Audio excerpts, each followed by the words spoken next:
Cigarette খেলে নামাজ পড়া যাবে না, এই লোকটা বোকা। যে আপনাকে তুলনা দেয়, যে লোকটা আপনাকে খোঁটা দেয়, হ্যাঁ আরাদিন করে মিশে কথা বা নোয়া জড়ে কিচ্ছে নোয়া জড়ে, এই লোকটা পাগল। যে আপনার নামাজকে তুচ্ছ করে দেখে আপনার অপরাধের জন্য, এই লোকটা বর্বর বন্য। এই পৃথিবীর সবচেয়ে নিকৃষ্ট মানুষ আমার চোখে।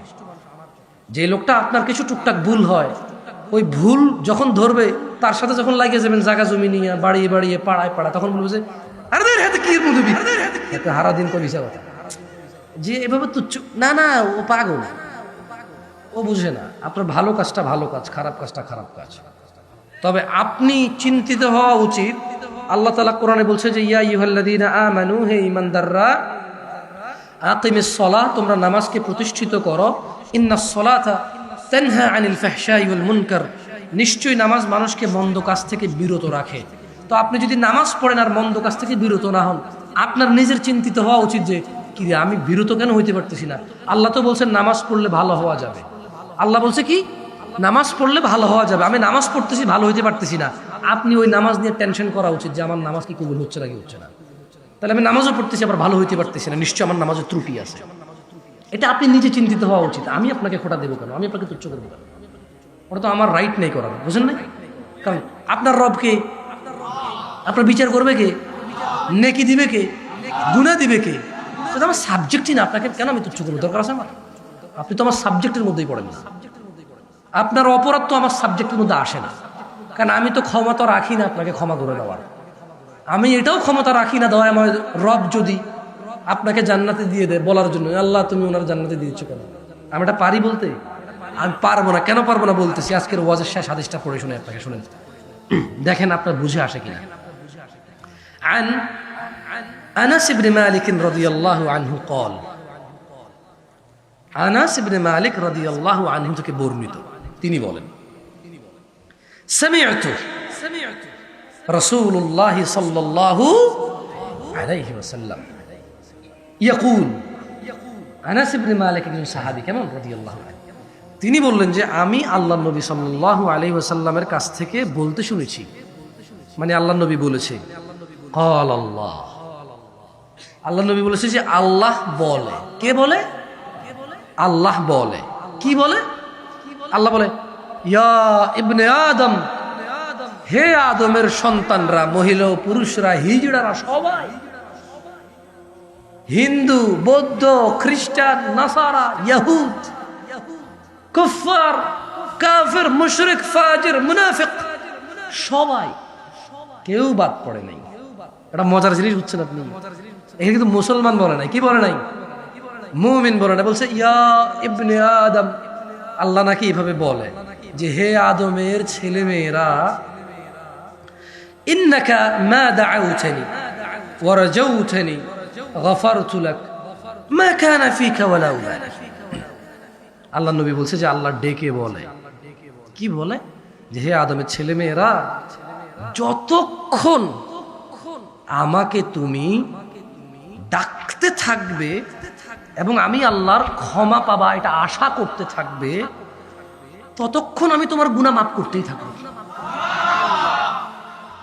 আলা মা কানা ফিকা ওয়ালা উবালি, তোমার গুনাহ যত অধিকই হোক না, ওয়ালা উবালি, আমি কারো পরোয়া করি না।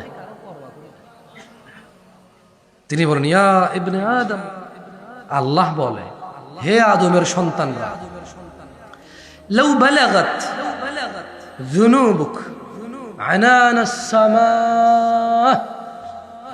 আল্লাহ বলে হে আদমের ছেলে মেয়েরা, তোমাদের গুনাহ যদি জমিন থেকে আসমানের মেঘমালা পর্যন্ত পৌঁছায়, ফুম্মাস্তাগফারতানি, এরপর তুমি হঠাৎ করে বলে বসলে ইয়া আল্লাহ আপনি আমাকে মাফ করেন, আমি আর গুনাহ করব না, গফারতু লাক, এই জমিন থেকে আসমান পর্যন্ত গুনাহ মাফ করে দেব,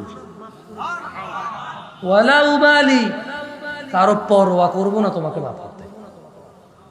আল্লাহ বলে ইয়া ইবনে আদম, হে আদমের সন্তানরা, লাউ আতাইতানি বিকুরাবিল আরদি খাতিয়া, হে আদমের ছেলে মেয়েরা, এই জমিনটাকে যদি গুনাহ দিয়ে পরিপূর্ণ ঠেসে একবারে চাইপেছে যদি জমিন ভর্তি গুনাহ নিয়ে আমি আল্লাহর সামনে আসো,